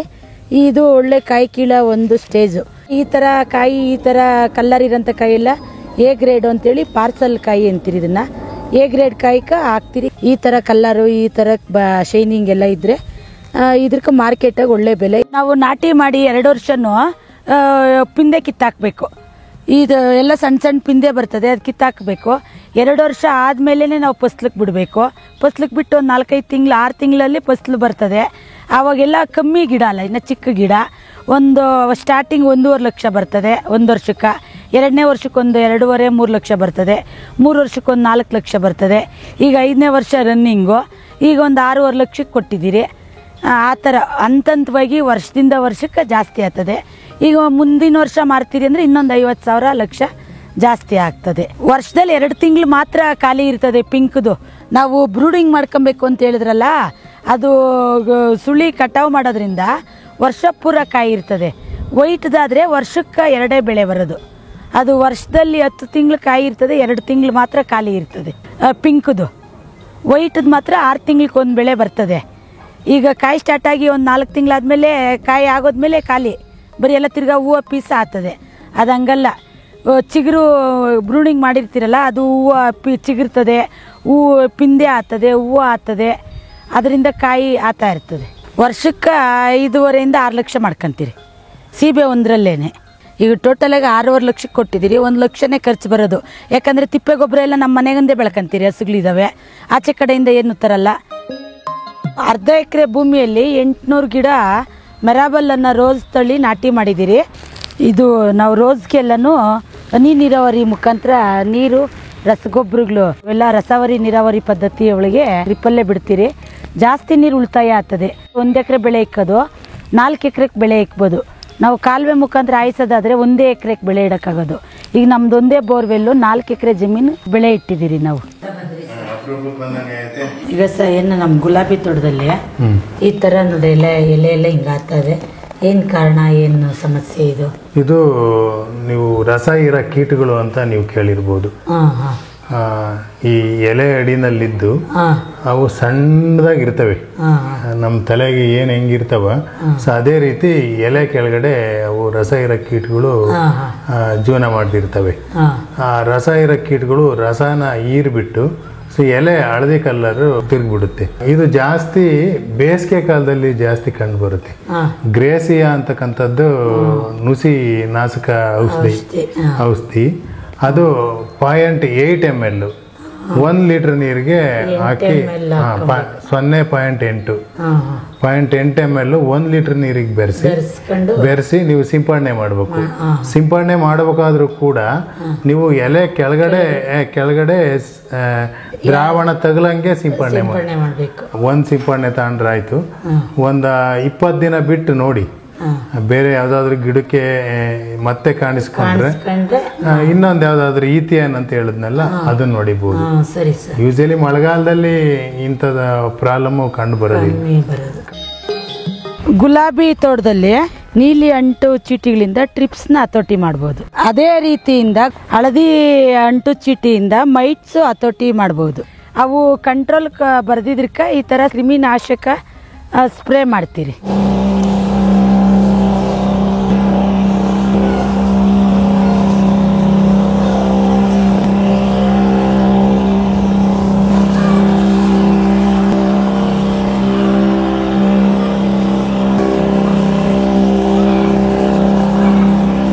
SOP ಬೋರಾಕ್ಸ್ ಅನ್ನೋದು ಅದು ಸಿಂಪಡಣೆ ಮಾಡಿದ್ರೆ ಮಗ್ಗು ಒಳ್ಳೆ ಕ್ವಾಲಿಟಿ ಬರ್ತದೆ, ಗಿಡ ಒಳ್ಳೆ ಚಿಗುರು ಚೆನ್ನಾಗಿ ಬರ್ತದೆ, ಹೂವು ಕ್ವಾಲಿಟಿ ಇರ್ತದೆ, ಮಾರ್ಕೆಟಾಗಿ ಒಳ್ಳೆ ಬೆಲೆ ಸಿಗ್ತದೆ. ದಿನ ಬಿಟ್ಟು ದಿವಸ ಹಾಕಿದ್ರೆ 40 ರಿಂದ 45 kg ಹೂವು ಸಿಗ್ತೈತೆ. ರೈತರಿಗೆ ದಿನ ಆದಾಯ ಇರ್ತದೆ. ಇದರಲ್ಲಿ ಮನೆಯವರೇ ಆದರೂ ಮಾಡ್ಕೊಬೋದು, ಲೇಬರ್ ಖರ್ಚಿರಲ್ಲ, ಒಳ್ಳೆ ಆದಾಯ ಬರ್ತದೆ. ನೋಡ್ರಿ ಈ ಥರ ಹೂವು ಕೀಳ್ತೀರಿ. ಇದು ತೋಟ ಎಲ್ಲ ಇರ್ತದೆ ಚೆನ್ನಾಗಿ, ಹಾರ ಪೋಣ್ಸಕ್ಕೆ ಚೆನ್ನಾಗಿ ಬರ್ತದೆ. ಈ ಥರ ತೋಟ ಬರಬೇಕು ಹೂವು. ನೋಡ್ರಿ ಈ ಥರ ತೋಟ ಇದ್ದರೆ ಹೂವು ಪೋಣ್ಸಕ್ಕೂ ಹಾರನೂ ಚೆನ್ನಾಗಿರ್ತದೆ, ಮಾರ್ಕೆಟಲ್ಲಿ ಒಳ್ಳೆ ಬೆಲೆ ಇರ್ತದೆ. ಇದಕ್ಕೆ ರೋಸು ಕ್ವಾಲಿಟಿ ಬೆಳಿಬೇಕು. ಕ್ವಾಲಿಟಿ ಬೆಳೆದ್ರೆ 5 ಲಕ್ಷ ದುಡ್ಡು ಮಾಡ್ಬೋದು. ಕ್ವಾಲಿಟಿ ಇಲ್ಲ ಅಂತಂದರೆ ನಾವು 10 ರೂಪಾಯಿಗೂ ಹಾಕಬೇಕು, 20 ರೂಪಾಯಿಗೂ ಹಾಕಬೇಕು. ಕ್ವಾಲಿಟಿ ಇತ್ತು ಅಂದರೆ ಮಾರ್ಕೆಟಲ್ಲಿ 100 ರೂಪಾಯಿಗೂ ಹೋಗ್ತದೆ, 300 ರೂಪಾಯಿ ಗಂಟನೂ ಹೋಗ್ತದೆ. ನಾವು ಗುಲಾಬಿ ನಾಟಿ ಮಾಡಿ 3 ತಿಂಗಳು ಇದೇ ಥರ ಕೊಂಬೆ ಬರ್ತದೆ, ಈ ಥರನೇ ಮಗ್ಗು ಬರ್ತದೆ. ಈ ಮಗ್ಗನ್ನು ನಾವು ತೆಗೆದುಬಿಡ್ಬೇಕು ಗಿಡ ಡೆವಲಪ್ಮೆಂಟ್ ಮಾಡಬೇಕು ಅಂತಂದರೆ. 4ನೇ ತಿಂಗಳಿಗೆ ಹೂಕ್ಕೆ ಬಿಡ್ತೀರಿ. ನಾವು ಯಾವ ಥರ ನೋಡ್ಕೊಂಡಂಗೆಲ್ಲನೂ ಚೆನ್ನಾಗಿ ಇದಕ್ಕೆ ತಿಪ್ಪೆ ಗೊಬ್ಬರಗಳು ಅವೆಲ್ಲ ಕೊಟ್ಕೊಂಡು ಚೆನ್ನಾಗಿ ಮಾಡ್ಕೊಂಡ್ರೆ ಒಳ್ಳೆ ಕ್ವಾಲಿಟಿ ಬರ್ತದೆ ಹೂವು. ಈ ಥರ ಕ್ವಾಲಿಟಿ ಬಂದಾಗೆ ಹಾರ ಕಟ್ಟಕ್ಕೆ ಪೋಣ್ಸಕ್ಕೆ ಒಳ್ಳೆ ಬೆಲೆ ಸಿಕ್ಕೋದು. ತೋಟ ಎಲ್ಲ ಈ ಥರ ಬರಬೇಕು. ಉದ್ದುಗ ಬಂದರೆ ಈ ಥರ ಕಡ್ಡಿ ಬಂತು ಅಂದರೆ ಹಾರ ಪೋಣ್ಸಕ್ಕೆ ಸುಲಭ. ನೋಡ್ರಿ ಈ ಥರ ಎಲ್ಲ ಪೋಣ್ಸಕ್ಕೆ ಎಲ್ಲನೂ ಮಾರ್ಕೆಟಾಗಿ ಒಳ್ಳೆ ಬೆಲೆ. ನಾವು ಮಹಿಳೆಯರು ತಗೊಂಡೋದ್ರು ಕಟ್ಟಕ್ಕಾದ್ರೂ ಆಗಬೇಕಲ್ಲ, ಕಡ್ಡಿನೇ ಇಲ್ಲಾಂದ್ರೆ ಹೆಂಗೆ ಕಟ್ತೀರಾ? ಈ ತೋಟದ ಮೇಲೆ ಹೂವು ಅವರು ಕ್ವಾಲಿಟಿ ನಮ್ಮನ್ನು ಚೆಕ್ ಮಾಡೋದು, ಮೇಲೆ ಕಲ್ಲರ್ ನೋಡಲ್ಲ. ಈ ತೋಟನ ಮಾತ್ರ ನೋಡಿ ಅವ್ರು ನಮ್ಮನ್ನು ಚೆಕ್ ಮಾಡಿ ಹೂವು ಕ್ವಾಲಿಟಿ ಹೆಂಗೈತೆ ಅಂತ ನಮ್ಮ ಹತ್ರ ಆರಿಸ್ಕೊಳೋದು ವ್ಯಾಪಾರಸ್ಥರು. ಇದರಲ್ಲಿ ದಿನ ಬಿಟ್ಟು ದಿನ 45 kg ಹೂವು ಕೀಳ್ತೀರಿ. ಸಾರಾ ಸೆಟ್ ಅಂದ್ರೂ 50 ರೂಪಾಯಿ ರೇಟ್ ಅಂತ ಆದ್ರೂ ವರ್ಷಕ್ಕೆ ಒಂದು 3 ರಿಂದ 4 ಲಕ್ಷ ಆದಾಯ ಮಾಡ್ಕೊಂತೀರಿ. ಅದರಲ್ಲಿ ಖರ್ಚು ಒಂದು 80 ರಿಂದ 1 ಲಕ್ಷ ಖರ್ಚು ಹೋದ್ರೂ ಇನ್ನು 3 ಲಕ್ಷ ಆದಾಯ ಉಳಿತದೆ. ಕುಷ್ಕಿ ಅಂದರೆ ರಾಗಿ, ಅವರೆ, ತೊಗರಿ, ಅಲಸಂದಿ, ಕಡಲೆ ಗಿಡ ಅವೆಲ್ಲ ಬೆಳ್ಕೊಂಡಿದ್ದೀರಿ. ರೂಪ ಅವರೇ, ನೀವು ಒಂದು 15 ದಿನದಿಂದ ಮಣ್ಣು ಪರೀಕ್ಷೆಗೆ ನಮ್ಮ ಹತ್ರ ಮಣ್ಣು ನೀರನ್ನು ಕೂಡ ತಂದಿದ್ರೆ ಏನು ರಾಗಿ ಏನೋ ಹಾಕ್ಬೇಕಂತ ಹೇಳಿದ್ರಲ್ವಾ? ಸೊ ಈಗ ರಾಗಿನಲ್ಲಿ ನೀವು ಹೋದ ವರ್ಷ ಸೀಡ್ ಪ್ರೊಡಕ್ಷನ್ ಏನೋ ಮಾಡಿದ್ರಿ ಅಂತೀರಿ. ಯಾವ ತಳಿ ತಗೊಂಡಿದ್ರಿ? MR ಒಂದು ತಗೊಂಡಿದ್ರಿ ಸರ್. ಸೊ ಅದಕ್ಕೆ ನಿಮಗೆ ಮಣ್ಣು ಪರೀಕ್ಷೆ ಮೇಲೆ ಎಷ್ಟೆಷ್ಟು ಗೊಬ್ಬರ, ಏನೇನು ಗೊಬ್ಬರ ಹಾಕಿ ಸಾಲದು ಒಂದು ಸ್ವಲ್ಪ ಬೆಂಕಿ ರೋಗ ಥರ ಕಾಣಿಸಿತ್ತು. ಅದಕ್ಕೆ ಏನು ಪ್ರಾಬ್ಲಮ್ ಅಂತ ನಿಮ್ಮಲ್ಲಿ ಕೇಳಕ್ ಬಂದಿದ್ದೀರಿ ಸರ್. ಸ್ವಲ್ಪ ಹುಳಿ ಮಣ್ಣಿದೆ, ಅದೊಂದು ಬಿಟ್ರೆ ಸಾರಜನಕ ಕಡಿಮೆ ಇದೆ ನಿಮ್ಮಲ್ಲಿ.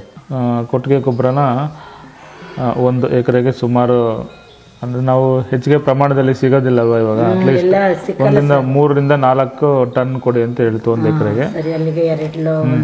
2 ಲೋಡ್ ಟ್ರ್ಯಾಕ್ಟರ್ ಲೋಡ್ ಸಾಕಾಗುತ್ತೆ. ಅದನ್ನ ಬಿಟ್ಟು ನಿಮಗೆ ನೋಡಿ, ಸಾರಜನಕನ 20 kg ಕೊಡಬೇಕು, ರಂಜಕ 16 kg ಕೊಡಬೇಕು. ಸೊ ಅದೇ ರೀತಿ ಪೊಟ್ಯಾಶ್ನ 15 kg 1 ಎಕರೆ ಕೊಡಬೇಕು. ಇದನ್ನ ಬಿಟ್ಟು ಇನ್ನೇನು ಕೊಡ್ಬೋದು ಸರ್? ಬೋರಾಕ್ಸ್ ಕೊಡಬೇಕು, ಮತ್ತೆ ಸತು ಅಂತ, ಸತ್ತು ಅಂದರೆ ಜಿಂಕ್ ಕೊಡಬೇಕು.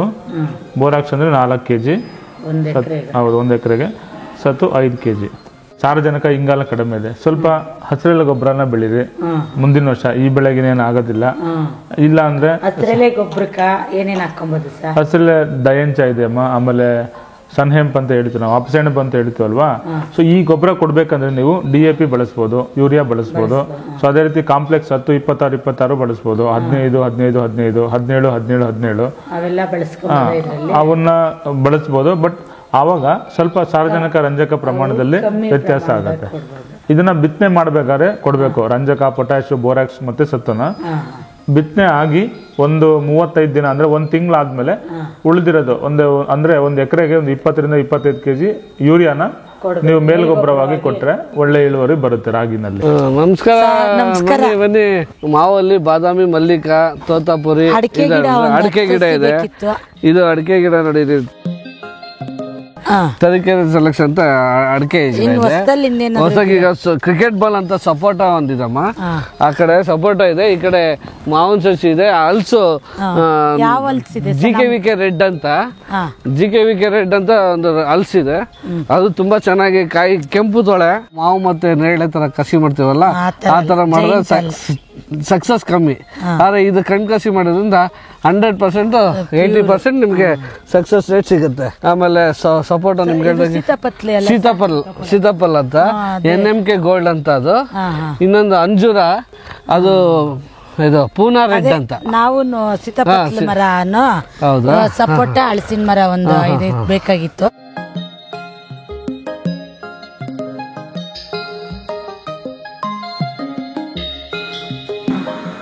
ಇಳುವರಿ ಎಲ್ಲ ಚೆನ್ನಾಗಿ ಬರ್ತದೆ ಮೇಡಮ್?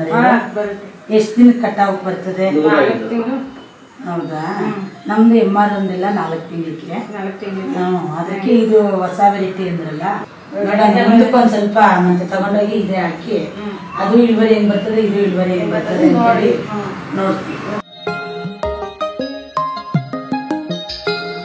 ಇದು MR ಒಂದು ರಾಗಿ ತಳಿ ಅಂತ ಹೇಳ್ಬಿಟ್ಟು ನಾವು GKVK ಸೀಡ್ಸ್ ಪ್ರೊಡಕ್ಷನಿಂದ ತೊಗೊಂಬಂದಿರೋದು. ಬೀಜೋತ್ಪಾದನೆಕ 1 ಎಕರೆ ಹೊಲ ಮಾಡಬೇಕಾದ್ರೆ 15,000 ಖರ್ಚು ಬರ್ತದೆ. ಆದಾಯ ಮಾತ್ರ 70,000 ಬರ್ತದೆ. ಖರ್ಚು ಹೋದ್ರೂ ಇನ್ನು 55,000 ಉಳಿತಾಯ. ಅದರಂತೆಯೇ ನಾವು 3.5 ಎಕರೆ ಹೊಲ ಮಾಡ್ತಾಯಿದ್ದೀರಿ. ಇದರಲ್ಲಿ ಒಂದು 2-2.5 ಲಕ್ಷ ಆದಾಯ ಬರ್ತದೆ. ಒಳ್ಳೆ ತಳಿ ಇದು MR ಒಂದು ರಾಗಿ. MR ಒಂದು ರಾಗಿಯಿಂದ ಹುಲ್ಲು ಇಳುವರಿ ಚೆನ್ನಾಗಿ ಬರ್ತದೆ. ರೋಗ ಕೀಟ ಬಾಧೆಗಳಿರಲ್ಲ, ಒಳ್ಳೆ ಇಳುವರಿ ಬರ್ತದೆ, ಖರ್ಚು ಕಡಿಮೆ, ಅಧಿಕ ಲಾಭ. ಇದರಲ್ಲಿರೋ ಹುಲ್ಲಂತೆಲ್ಲ ಸೇವ್ ಆಗ್ತದೆ ನಮಗೇನೆ. ನಾವು ಇಟ್ಟಿರೋ ಖರ್ಚಂತೆಲ್ಲ ಹುಲ್ಲಿನಲ್ಲಿ ಬರ್ತದೆ.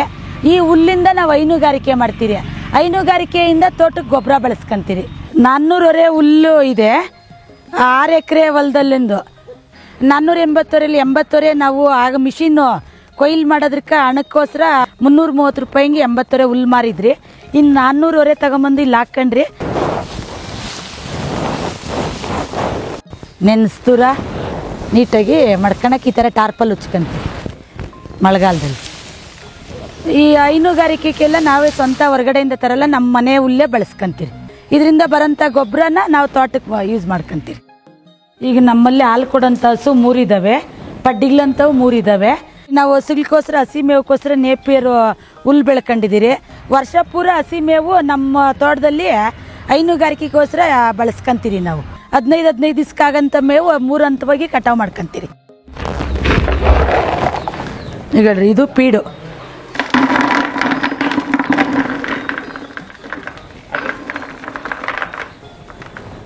ಇದು ಬೂಸ ತಗೊಂಬಂದು ನಾವೆಲ್ಲ ಡ್ರಮ್ಗಳಲ್ಲಿ ಸ್ಟಾಕ್ ಮಾಡ್ಕೊಂತೀರಿ. ಯಜ್ಞ ಏನು ಬೀಳಲ್ಲ, ಕೋಳಿ ಕುತ್ಕಲ್ಲ, ವೇಸ್ಟ್ ಆಗಲ್ಲ. ತಗೊಂಬಂದು ಎಲ್ಲ ಡ್ರಮ್ಮಲ್ಲಿ ಸ್ಟೋರೇಜ್ ಮಾಡ್ಕೊತೀರಿ. ಇದ್ರ ಜೊತೆಗೆ ಹಸುನು ಒಳ್ಳೆ ಫ್ಲಾಟ್ ಬರಲಿ, ನೀರು ಚೆನ್ನಾಗಿ ಕುಡಿಲಿ ಅಂತೇಳಿ ಉಪ್ಪು ಸಹ ಹಾಕ್ತೀರಿ ನೀರಲ್ಲಿ, ನೀರಿಕ್ಬೇಕಾದ್ರೆ. ಒಳ್ಳೆ ಇಳುವರಿ ಬರ್ತದೆ. ಇದು ಒಳ್ಳೆ ಲಾಂಗ್ ಬೆಳೀತದೆ. ಒಳ್ಳೆ ಹಸುಗಳಿಗೆ ಮೃದುವಾಗಿರ್ತದೆ. ಇದು ಕಡ್ಡಿ ಒಂದು ಚೂರು ಕಡ್ಡಿ ವೇಸ್ಟ್ ಮಾಡಲ್ಲ. ಈ ಥರ ಇದ್ರೂ ವೇಸ್ಟ್ ಮಾಡಲ್ಲ, ಚೆನ್ನಾಗೆಲ್ಲ ತಿಂದಾಗ್ತದೆ. ನಾವು ಕಟಾವು ಮಾಡಿದ್ರು ಹಾಕಿದ್ರೂ ಹಸು ಏನು ವೇಸ್ಟ್ ಮಾಡಲ್ಲ. ಇದನ್ನು ಈ ದಿಂಡೆಲ್ಲ ತಿನ್ನೋದ್ರಿಂದ ಇದ್ರಾಗಿರೋಂಥ ಸಾರಾಂಶ ಹಸುವಲ್ಲಿ ಒಳ್ಳೆ ಹಾಲು ಇಳುವರಿ ಬರ್ತದೆ.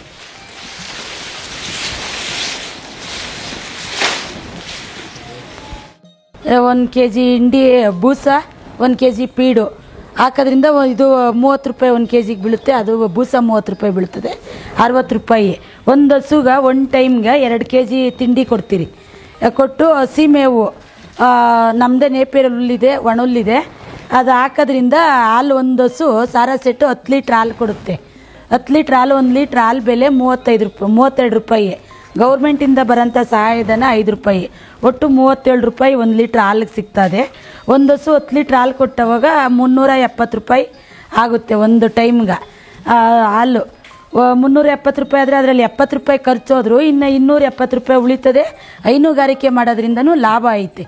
ಡೈರಿ ಮುಖಾಂತರ ಈಗ ಹಾಲು ಹಾಕಂಥ ಸದಸ್ಯರನ್ನೆಲ್ಲ ಕರೆಸ್ತಾರೆ, ಮೀಟಿಂಗ್ ಮಾಡಿ ಈ ಥರ ರೈತರು ಈ ಥರ ಮಾಡಬೇಕು, ಈ ಥರ ಮಾಡಬೇಕು ಅನ್ನೋ ಒಂದು ಮಾಹಿತಿ ನೀಡ್ತಾರೆ. ಅವರು KVKಯಿಂದ ಡೈರಿಯಲ್ಲಿ ಹಾಲು ಹಾಕಂಥ ಸದಸ್ಯರನ್ನೆಲ್ಲ ಒಟ್ಟುಗೂಡಿಸ್ತಾರೆ. ಅಲ್ಲಿ ಒಂಥರ ಒಂದು ಮೀಟಿಂಗ್ ಥರ ಮಾಡಿಸ್ತಾರೆ. ನೀವು ಈ ಥರ ಏನಾದರೂ ಈಗ ಕೆಲವೊಂದು ಹಸು ಈನಾಗಿರಲ್ಲ, ಅದ್ರ ಬಗ್ಗೆ ಕ್ಯಾಂಪ್ ಹಾಕಿಸ್ತಾರೆ, ಅದ್ರ ಬಗ್ಗೆ ಎಲ್ಲ ಮಾಹಿತಿ ಕೊಡಿಸ್ತಾರೆ. ವೆಟಿನರಿ ಡಾಕ್ಟ್ರ್ ಹತ್ರ ಸಲಹೆ ಪಡ್ಕೊತೀರಿ ಏನು ಮಾಡಬೇಕು ಏನು ಅಂತ. ಅವರು ನಮ್ಗೆ ವಾರಕ್ಕೊಂದ್ಸಲ ಬಂದೆಲ್ಲ ಭೇಟಿ ನೀಡಿ ಏನಾದರೂ ಪ್ರಾಬ್ಲಮ್ ಇದ್ದರೆ ಅದೆಲ್ಲ ಹೇಳ್ತಾರೆ. ಹಸು ಕೆಳಕ್ಕೆ ಮ್ಯಾಟು ಡೈರಿಯಲ್ಲೇ DD ಕೊಟ್ಟಿದ್ರು, ಸಬ್ಸಿಡಿ ರೀತಿಯಲ್ಲಿ ನಮ್ಗೆ ಸಹಾಯ ಮಾಡಿದ್ದಾರೆ ಡೈರಿಯಿಂದನೂ. ಹಸುಗಳಿಗೆ ಇನ್ಸೂರೆನ್ಸು ಅದು ಸಬ್ಸಿಡಿಯಲ್ಲಿ ಕೊಡ್ತಾರೆ. ನಾವು ಒಂದು 500 ರೂಪಾಯಿ ಕಟ್ಟಿದ್ರೆ ಅವರು 500 ರೂಪಾಯಿ ಹಾಕಿ ಒಂದು ಹಸುಗೆ 1,500 ರೂಪಾಯಿ ಹಿಂಗೆ ಈ ಇನ್ಸೂರೆನ್ಸ್ ಮಾಡಿಸ್ತಾರೆ. ಹಸುಗೆ ಏನಾದರೂ ಹೆಚ್ಚು ಕಮ್ಮಿ ಆಗಿ ಡೆತ್ ಆಯಿತು ಅಂದರೆ ಇನ್ಸೂರೆನ್ಸ್ ಅಮೌಂಟ್ ಬರ್ತದೆ. ಅದೆಲ್ಲ ಡೈರಿ ಕಡೆಯಿಂದನೇ ಮಾಡಿಸ್ಕೊಡ್ತಾರೆ. ನಮ್ಗೆ ಹಾಲು ಉತ್ಪಾದಕ ಸಹಕಾರ ಸಂಘದಿಂದನೇ ಮಾಡಿಸ್ತಾರೆ. ಇದೆಲ್ಲ ಹೆಲ್ಪ್ ಕೊಡ್ತಾರೆ. ಮಲೆ ಎಲ್ಲ ನೋಡ್ರಿ ಈ ಥರದ ನೋಡ್ರಿ, ನರ ಎಲ್ಲ ಹಾಲಿನ ನರ ಎಲ್ಲ ಈ ಥರ ಇರಬೇಕು. ಹಾಲಿನ ನರ ಅಂತಾರೆ ಇದನ್ನು. ಈ ನರ ಈ ಥರ ಇದ್ದರೆ ಈ ಹಸು ಒಳ್ಳೆ ಜಾತಿ ಹಸು, ಹಾಲು ಒಳ್ಳೆ ಹಾಲು ಕೊಡ್ತದೆ, ಇಳುವರಿ ಅನ್ನೋಂಥದ್ದೊಂದು ಜನಗಳ ಅಭಿಪ್ರಾಯ. ಕಾಯಿಲೆ ಬರಲ್ಲ. ನಾವು ಊರಿಂದ ಹೊರಗಡೆ ಇರೋದ್ರಿಂದ ಒಳ್ಳೆ ಗಾಳಿ ಒಳ್ಳೆ ವಾತಾವರಣ ಇರೋದಕ್ಕೆ ನಾವು ನೀಟಾಗಿ ಮಾಡ್ಕೊಳ್ಳೋದಕ್ಕೆ ನಮ್ಮ ಹಸುಗಳಿಗೆ ಧರಿಸ್ಲು ಆ ಥರದ್ದೆಲ್ಲ ಕಾಯಿಲೆಗಳು ಕಮ್ಮಿ, ಮಾರಣಾಂತಕ ಕಾಯಿಲೆ. ಬುಡುಕಾರಿ ಇತ್ ಕಡೆ ತೊಳಿಬಾಗ ಅವರಮ್ಮ. ಹಾಲು ಕೊಂಡ್ಕೊಂಬರಷ್ಟಿರಲ್ಲ, ಮಜ್ಜಿಗೆ ಮಾಡ್ಬೋದು, ಮೊಸರು ಮಾಡ್ಕೊಬೋದು, ಮೊಸರಿಂದ ಬೆಣ್ಣೆ ಮಾಡ್ಬೋದು, ಬೆಣ್ಣೆಯಿಂದ ತುಪ್ಪ ಮಾಡ್ಬೋದು, ತುಪ್ಪನ ಮಾರಾಟ ಮಾಡ್ಕೊಬೋದು. ನಾವೆಲ್ಲ ಇಲ್ಲಿ ಹಳ್ಳಿ ತುಪ್ಪ ಅಂತೇಳಿ ಒಳ್ಳೆ ಉತ್ತಮವಾದ ಬೆಲೆಗೆ ಕೊಡ್ತೀರಿ. ಅದರಿಂದನೂ ಆದಾಯ ಬರ್ತದಲ್ಲ. ಡೈರಿ ಒಳಗೂ ಅಷ್ಟೇ 32 ರೂಪಾಯಿ ದುಡ್ಡು ಹಾಕಿ ಕೊಡ್ತಾರೆ, ಸರ್ಕಾರದಿಂದ 5 ರೂಪಾಯಿ ಹಾಕಿ ಕೊಡ್ತಾರೆ. ಯಾಕೆ ಮಾಡಬಾರ್ದು? ಹೈನುಗಾರಿಕೆ ಒಬ್ಬ ಮಹಿಳೆ ಮನೆ ತೆಗಿದ್ರೆ 2 ಹಸು ಸಾಕ್ಬೋದು. ನಾವು ವ್ಯವಸಾಯ ಕೃಷಿನೂ ಮಾಡ್ಬೋದು, ಇಲ್ಲ ರೋಸು ಒಂದು 800 ಗಿಡ ರೋಸು ಮಾಡ್ಕೊಬೋದು, ಒಂದು 2 ಎಕರೆ ಹೊಲ ಮಾಡ್ಬೋದು. ಅದ್ರ ಜೊತೆಗೆ ಹೈನುಗಾರಿಕೆನೂ ಮಾಡ್ಬೋದು. ನಾವು ಬೇರೆ ಏನು ಜಮೀನಿಲ್ಲ ಅನ್ನೋಂಥವ್ರು ಅಂದರೆ ನಾವು ಬೆಳ್ಕೊಬೇಕು. ಎಲ್ಲ ನಾವು ಕೊಂಡು ಮಾಡ್ತೀನಿ ಅಂದರೆ ಏನೂ ಲಾಭ ಇಲ್ಲ.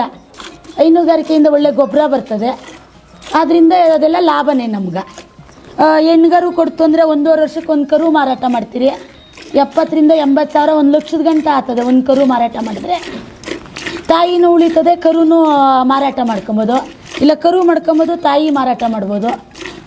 ಒಬ್ಬರೇ ಅಂತ ಏನಲ್ಲ, 4 ಒಂದೊಂದು ಕೆಲಸ. ಒಬ್ರು ನೀರಿಕ್ಕೋದು, ಒಬ್ರು ಮೇವು ಸಗಣಿ ಎತ್ತಾಕೋದು, ಒಬ್ರು ಹಾಲು ಕರಿಯೋದು, ಒಬ್ಬರೆಲ್ಲ ಕಸ ತಳ್ಕೊಡೋದು. 4 ಜನ ಮಾಡ್ತೀರಿ. ಬೆಳಗ್ಗೆ ಟೈಮು ಅಷ್ಟೇ, ಸಂಜೆ ಟೈಮು ಅಷ್ಟೇ. ಒಬ್ಬರೇ ಮಾಡಬೇಕು ಇಬ್ಬರೇ ಮಾಡ್ಬೇಕಂತಲ್ಲ, 4 ಜನ ಒಟ್ಟು ಕುಟುಂಬದಾಗ 4 ಜನ ಸೇರಿ ಮಾಡ್ತೀವಿ. ನಾವು ನಮ್ಮ ಮನೆಯವರು, ನಮ್ಮ ಭಾವನೆ, ನಮ್ಮ ಜೊತೆಗೆ ನಮ್ಮ ಮಗನೂ ಇರ್ತಾನೆ, ಅವನಿಗೂ ರಜಾ ಇದ್ದವಾಗೆಲ್ಲನೂ 4 ಜನನೂ ಸೇರಿ ಮಾಡ್ತೀರಿ. ಹಾಲು ಈಗ ಪ್ರೆಸೆಂಟ್ ಒಂದು 10 ಲೀಟ್ರಿಂದ 12 ಲೀಟ್ರ್ ಹಾಕ್ತೀವಿ. ಈಗೆಲ್ಲ ನೋಡ್ರಿ, ಹಸು 6 ತಿಂಗಳ ಫಲ ಆಗಿದೆ, ಇದೊಂದು 4 ತಿಂಗಳಾಗಿದೆ, ಆ ಕಡೆದೊಂದು 2 ತಿಂಗಳಾಗಿದೆ. ಹಂಗೆಲ್ಲ ಹಾಲು ಕಮ್ಮಿ ಎಲ್ಲ ಪಲ್ಲಗಳಾಗಿದ್ದಾವೆ. ಈಗ ನಮ್ಮ ಮನೆಗೆಲ್ಲ ಮಾಡ್ಕೊಂಡು ಒಂದು 10, 11 ಒಂದು ಟೈಮ್ಗೆ ಇಷ್ಟು ಹಾಲು ಹಾಕ್ತೀವಿ. ನಮ್ಮ ಮನೆಗೆ ಡೈಲಿ 1 ಲೀಟ್ರ್ 1.5 ಲೀಟ್ರ್ ಹಾಲು ಮಾಡ್ಕೊತೀರಿ. ನಾವು ಬಟ್ಲಿಕ್ಕೂ ಸಗಣಿಗ್ತದೆ. ಹಾಲು ನಾವು ಕೊಂಡ್ಕೊಂಬರಕ್ಕೆ ಹೋಗ್ಬೇಕಾದ್ರೆ 45 ರೂಪಾಯಿ ಬೇಕು.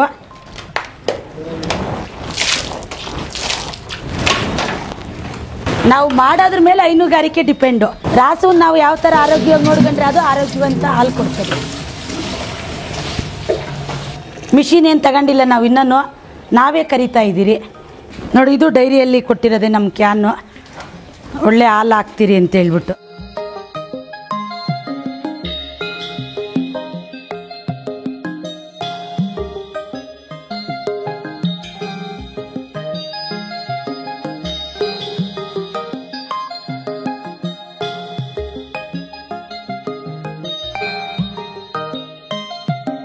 ಬಾ ಬಾ ಬಾ ಬಾ ಬಾ ಬಾ ಕ ಕ ಕ ಕ ಕ ಕ ಕ ಕ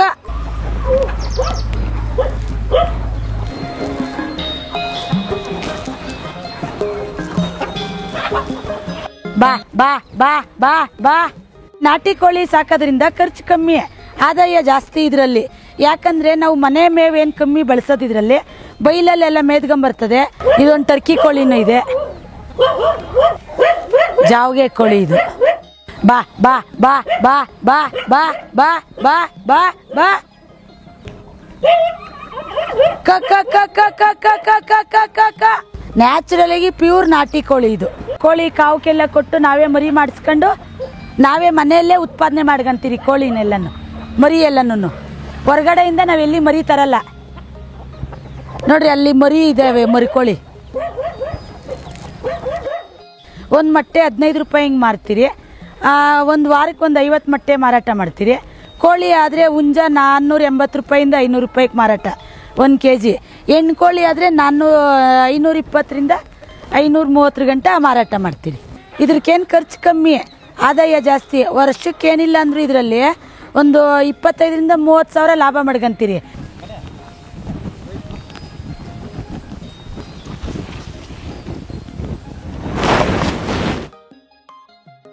ನಮ್ಮ ಮನೆಯಲ್ಲಿ ಈಗ 6 ಹಸು ಇದ್ದಾವೆ, ಕೋಳಿ ಇದೆ, ಕುರಿ ಇದೆ.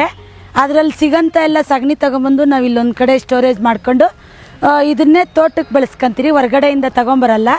ಅದರಿಂದ ನಮಗೆ ಖರ್ಚು ಕಮ್ಮಿ ಬೀಳ್ತದೆ, ಆದಾಯ ಜಾಸ್ತಿ ಬರ್ತದೆ. ನಮ್ಗೆ ತುಂಬ ಖುಷಿ ಆಗ್ತದೆ. ವ್ಯವಸಾಯ ಮಾಡಬೇಕು ಅನ್ನೋದು ತುಂಬ ಖುಷಿ ನಮ್ಗೆ. ಈಗ ಇದು ಒಂದು ಡ್ರಮ್ ಇಟ್ಕೊಂಡಿದ್ದೀರಿ. ಇದರಲ್ಲಿ 20 kg ಸಗಣಿ ಹಾಕಿದ್ದೀರಿ, 20 ಲೀಟ್ರ್ ಗಂಜಲ, 2 kg ಬೆಲ್ಲ, 2 kg ಕಡಲೆ ಹಿಟ್ಟು ಹಾಕಿದ್ದೀರಿ. ನಮ್ಮ ಭೂಮಿಯಲ್ಲೇ ಇರೋಂಥದ್ದು ಒಂದು ಸ್ವಲ್ಪ ಮಣ್ಣು, 1 ರಿಂದ 2 kg ಮಣ್ಣು ಹಾಕಿ 10 ದಿವಸನೂ ಈ ಥರ ಎಲ್ಲ ಕಲಿಸ್ಕೊಡ್ತೀರಿ. ದಿನ ಡೈಲಿ 10 ದಿವಸ ಆದಮೇಲೆ ಇದನ್ನೆಲ್ಲ ಸೋದಿಸ್ತೀರಿ. ಸೋದಿಸ್ಬಿಟ್ಟು ಒಂದು ಡ್ರಮ್ಗೆ ಬೇರೆ ಸೋದಿಸ್ಕೊಂಡು ಡ್ರಿಪ್ ಮುಖಾಂತರ, ನೀರಾವರಿ ಮುಖಾಂತರ ಪ್ರತಿಯೊಂದು ಬೆಳೆಗೂ ಯೂಸ್ ಮಾಡ್ಕೊಬೋದು. ಇದನ್ನು ಒಳ್ಳೆ ಇಳುವರಿ ಬರ್ತದೆ. ನಾವು ಹೊರಗಡೆಯಿಂದ ತರೋಂಥದ್ದು ಕಮ್ಮಿ ಬೀಳ್ತದೆ. ಇದರಿಂದನೂ ನಮ್ಗೆ ಅಧಿಕ ಐತೆ. ನಾವು ಇಷ್ಟೆಲ್ಲ ತೋಟಗಾರಿಕೆ ಬೆಳೆಯಲ್ಲಿ, ಕೃಷಿ ಬೆಳೆಯಲ್ಲಿ ಜೇನುಪೆಟ್ಟಿಗೆನೂ ಒಂದು ಆಯ್ಕೆ ಮಾಡ್ಕೊಂಡಿದ್ರಿ. ಈ ಜೇನುಪೆಟ್ಟಿಗೆಯಿಂದ ನಮ್ಗೆ ಅನೇಕ ಉಪಯೋಗ ಐತೆ. ಈ ಹುಳು ಪರಾಗಸ್ಪರ್ಶ ಕ್ರಿಯೆ ಚೆನ್ನಾಗಿ ಮಾಡೋದ್ರಕ್ಕ ಕಾಯಿಗಳೆಲ್ಲ ಇಳುವರಿ ಚೆನ್ನಾಗಿ ಬರ್ತದೆ, ಪಿಂದೆ ಎಲ್ಲ ಚೆನ್ನಾಗಿ ಕಟ್ತದೆ. ಇದರಲ್ಲಿ ಬರೋಂಥ ತುಪ್ಪ ನಮ್ಮ ಮನೆಗೆ ನಾವು ಯೂಸ್ ಮಾಡ್ಕೊತಾ ಇದ್ದೀರಿ. ಗುಲಾಬಿಯಲ್ಲಿ ನೋಡ್ರಿ, ಇಲ್ಲೆಲ್ಲ ಕಳೆ ತೆಗಿಬೇಕು, ಲೇಬರ್ ಸಮಸ್ಯೆ ಜಾಸ್ತಿ ಇರೋದ್ರಿಂದ ನೋಡ್ರಿ ಇದನ್ನ ಕಳೆ ತೆಗಿಯೋಕೆ ಯೂಸ್ ಮಾಡ್ಕೊಂತೀರಿ. ಇದು ಪವರ್ ಟಿಲ್ಲರ್ ಅಂತೇಳಿ 1 ಲೀಟ್ರ್ ಪೆಟ್ರೋಲ್ಗೆ 1 ಎಕರೆ ಕಳೆ ತೆಗಿಬೋದು ಇದರಲ್ಲಿ. ಈಗಿನ ಕಾಲದಲ್ಲಿ ಲೇಬರ್ ಸಮಸ್ಯೆ ಜಾಸ್ತಿ ಅಭಾವ ಇರೋದ್ರಿಂದ 90% ಇದು ಉಪಯೋಗ ಆಗುತ್ತೆ. ಬರೀ 10% ಅಷ್ಟೇ ನಮಗೇನು ಬೇಕಿಲ್ಲ ಆಳುಗಳು ಅನ್ಸೋದು. ನಮ್ಮದೇ ಸ್ವಂತ ಟ್ಯಾಕ್ಟ್ರ್ ಇದೆ. ನಾವು ಹೊಲದಲ್ಲೆಲ್ಲ ಉಳುಮೆ ಮಾಡೋದಕ್ಕೆ ಆಳವಾಗಿ ಒಳ್ಳೆಯ ಮಾಗಿ ಉಳುಮೆ ಮಾಡಬೇಕು ಅಂತ ಹೇಳ್ಬಿಟ್ಟು ಇದನ್ನು ಯೂಸ್ ಮಾಡ್ತೀರಿ. 5 ನೇಗ್ಲು ಅಂತೀರಿ ನಾವು ಇದನ್ನು. ನೋಡಿರಿ, ಇದು ಕಲ್ಟಿವೇಟ್ರು ಅಂತ ಹೇಳ್ಬಿಟ್ಟು ಮಾಗಿ 5 ನೇಗ್ಲು ಆದಮೇಲೆ ಇದರಲ್ಲಿ 2 ರಿಂದ 3 ಬಾರಿ ಉಳುಮೆ ಮಾಡ್ತೀರಿ. ಒಳ್ಳೆ ಭೂಮಿ ಹದವಾಗಿ ಇರ್ತದೆ. ನಮ್ಗೆ ಬಿತ್ತನೆ ಮಾಡೋದಕ್ಕೆ ಒಳ್ಳೆ ಸಲೀಸಾಗಿರ್ತದೆ. ನೋಡಿರಿ, ಇದು ಅಲ್ಬೆ ಅಂತೇಳಿ ನಾವು ಮಾಗಿ ಉಳುಮೆ ಅಂದರೆ 5 ನೇಗ್ಲು ಕಲ್ಟಿವೇಟ್ರು ಎಲ್ಲ ಉತ್ತಿದಾದಮೇಲೆ ಬಿತ್ತನೆ ಮಾಡೋಂಥ ಸಮಯದಲ್ಲಿ ಇದು ಅಲ್ಬೆ ಹೊಡೆದು ಒಂಥರ ಅಲ್ಬೆ ಎಲ್ಲ ಹೊಡೆದಾದ್ಮೇಲೆ ತಿರುಗಿ ರಾಗಿ ಲಾಗೋಡು ಚೆಲ್ಲಿದ್ಮೇಲೆ ಮತ್ತೆ 2ನೇ ಥರ ಅಲ್ಬೆ ಹೊಡೆದು 3ನೇ ಥರಕ್ಕೆ ನೋಡ್ರಿ ಅದು ಎಟ್ಟ ಅಂತೀರಿ. ಆ ಎಟ್ಟ ಕಟ್ಕೊಂಡು ಉಳುಮೆ ರಾಗಿ ಎಲ್ಲ ಬಿತ್ತನೆ ಮಾಡ್ತೀರಿ. 1 ಇಂಚು ರಾಗಿ ಕಾಳಾಗಷ್ಟು ಮಣ್ಣಲ್ಲಿ ಬೆರೆತ್ರೇನೆ ಇದು ರಾಗಿ ಉಟ್ವಳಿ ಆಗೋದು. ನೋಡ್ರಿ, ಇದನ್ನು ಎಟ್ಟ ಅಂತೀರಿ ನಾವು ನಮ್ಮ ಹಳ್ಳಿ ಭಾಷೆಯಲ್ಲಿ. ಇದು ಎಟ್ಟ ಹೊಡೆದ್ರೇನೆ ರಾಗಿ ಹುಟ್ಟೋದು, ಇಲ್ಲಾಂದರೆ ಸೀಮೆ ಎಲ್ಲ ಆದಾಕ್ಬಿಡ್ತದೆ ರಾಗಿನ. ಇದು 1 ಇಂಚು ಮಣ್ಣು ರಾಗಿಗೆ ಬೆರ್ಕಂತದೆ. ಇದ್ರ ಮೇಲೆ ಒಂದು ಸ್ವಲ್ಪ ಎಲ್ಲ ಭಾರ ಎಲ್ಲ ಹಾಕಿ ಮಂದಗ ಕಟ್ಟಿರ್ತೀರಿ. ಭಾರ ಹಾಕ್ಬಿಟ್ಟು ಎಟ್ಟ ಹೊಡಿತೀರಿ. ಆ ಎಟ್ಟ ಹೊಡೆದಾಗೆ ರಾಗಿ ಚೆನ್ನಾಗಿ ಉಟ್ವಳಿ ಆಗೋದು. ಟ್ಯಾಕ್ಟ್ರಿಗೆ ಫಿಟ್ ಮಾಡ್ಕೊಂಡಿದ್ದೀರಿ.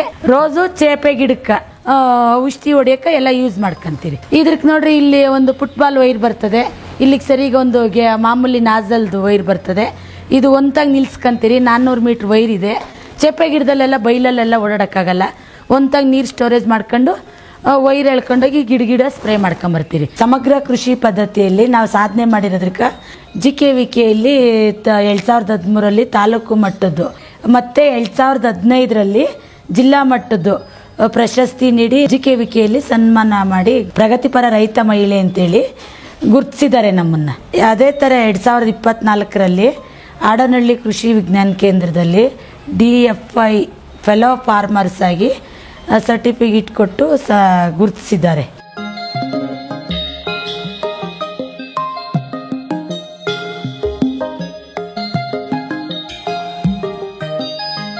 ಸಮಗ್ರ ಕೃಷಿ ಅಳವಡಿಸ್ಕೊಂಡಿರೋದ್ರಕ್ಕೆ ನಮ್ಮ ಮನೆಯವರೇ ಎಲ್ಲ ಕೆಲಸ ಮಾಡೋದ್ರಿಂದ ನಮ್ಗೆ ಕೃಷಿಯಲ್ಲಿ 15 ಲಕ್ಷ ಆದಾಯ ಬರ್ತದೆ, 3 ಲಕ್ಷ ಖರ್ಚು ಹೋಗ್ತದೆ, ಇನ್ನು 12 ಲಕ್ಷ ನಿವ್ವಳ ಲಾಭ ಆಗೈತೆ. ನಾವು ವ್ಯವಸಾಯ ಮಾಡ್ಕೊಂಡು ಬಂದಿರೋಂಥ ಲಾಭದ ಹಣದಲ್ಲಿ ಮನೆ ಒಂದು ಕಟ್ಕೊಂಡಿದ್ದೀರಿ. ಒಂದು ಟ್ಯಾಕ್ಟ್ರು ತಗೊಂಡಿದ್ದೀರಿ. ಕಾರು ಒಂದು ತಗೊಂಡಿದ್ದೀರಿ, ಎರ್ಟಿಕಾ ಕಾರು. ಅದು ನಾವು ರೈತರು ಅಂತ ಈಗ ಚೀಪ್ ಮಾಡ್ತಾರೆ ಈ ಕಾಲದಾಗೆಲ್ಲನೂ. ಕಾರಲ್ಲಿ ಓಡಾಡೋದೆಲ್ಲ ಬರೀ ಅಫಿಷಿಯಲ್ಸ್ ಅಂತೇಳಿ. ನಾವು ರೈತರಾಗಿ ನಾವು ರೈತರು ಕಾರಲ್ಲಿ ಓಡಾಡ್ತಾರೆ ಅನ್ನೋ ಒಂದು ಹೆಮ್ಮೆಗೋಸ್ಕರ ರೈತ ಅಂತಲೇ ನಾವು ನಮ್ಮ ಕಾರ್ ಮೇಲೆ ಹಾಕ್ಸ್ಕೊಂಡಿದ್ದೀರಿ. ಟ್ಯಾಕ್ಟ್ರ್ ಮೇಲೂ ಅದೇ ಥರ ಹಾಕ್ಸ್ಕೊಂಡಿದ್ದೀರಿ. ರೈತ ಅಂತಲೇ ಹಾಕ್ಸ್ಕೊಂಡಿದ್ದೀರಿ. ನಾವು ಸಾಲ ಇಲ್ಲದೆ ನಮ್ಮ ಮಗಳಿಗೆ ಮದುವೆ ಮಾಡಿಕೊಟ್ಟಿದ್ದೀರಿ. ನಮ್ಮ ಮಗಳನ್ನೂ ಒಳ್ಳೆ ಕೃಷಿ ಕುಟುಂಬದವ್ರಿಗೆ ಮದುವೆ ಮಾಡಿಕೊಟ್ಟಿದ್ದೀರಿ. ನಮ್ಮ ಹೆಸರು ಆನಂದ್ ಕುಮಾರ್ ಅಂತ, ದೊಡ್ಡಬಳ್ಳಾಪುರ ತಾಲೂಕು ತುಪಿರಿ ಹೋಬಳಿ ಕಂಡರಾಜಪುರ ಗ್ರಾಮ ನಮ್ಮದು. ನಾವು ITI ಮಾಡ್ಕೊಂಡು ಜಾಬ್ಗೆ ಹೋಗ್ತಿದ್ರೆ, ಆದರೆ ನಾವು ಜಾಬಲ್ಲಿ ಸರಿಯಾಗಿ ಸೆಟ್ ಆಗಲಿಲ್ಲ. ಮತ್ತು ಕೃಷಿಗೆ ಬಂದು ನಾವು ಆರಾಮಲ್ಲಿದ್ದೀರಿ. ಜಾಬಲ್ಲಿ ಹೋದರೆ ಸ್ವಲ್ಪ ಕಮ್ಮಿ, 1 ಲಕ್ಷ 2 ಲಕ್ಷ ಬರ್ತಿತ್ತು ಅಷ್ಟೇ. ಆದರೆ ಖರ್ಚು ಜಾಸ್ತಿ ಇರ್ತಿತ್ತು. ಆದರೆ ವ್ಯವಸಾಯದಿಂದ ಆರಾಮಾಗಿದ್ದೀರಿ. ನಮ್ಮ ಮಗನಿಗೂ ಕೃಷಿ ಕುಟುಂಬದಿಂದನೇ ಮಾಡ್ಕೊಂಬರ್ಬೇಕು ಅಂತೇಳಿ ನಾವು ಆಸೆ ಪಡ್ತಾ ಇದ್ದೀರಿ. ಮುಂದಿನ ದಿನಗಳಲ್ಲಿ ರೈತರಿಗೆ ಹೆಣ್ಣು ಕೊಡಬೇಕಾಗಿ ಕೇಳ್ಕೊತೀನಿ. ಆಡನಹಳ್ಳಿ ಕೃಷಿ ವಿಜ್ಞಾನ ಕೇಂದ್ರದ ಮಾಹಿತಿ ಪ್ರಕಾರ ನಾವು ಸಮಗ್ರ ಕೃಷಿ ಅಳವಡಿಸ್ಕೊಂಡು ವ್ಯವಸಾಯ ಮಾಡೋದ್ರಿಂದ ತುಂಬ ಖುಷಿಯಾಗಿದ್ದೀರಿ.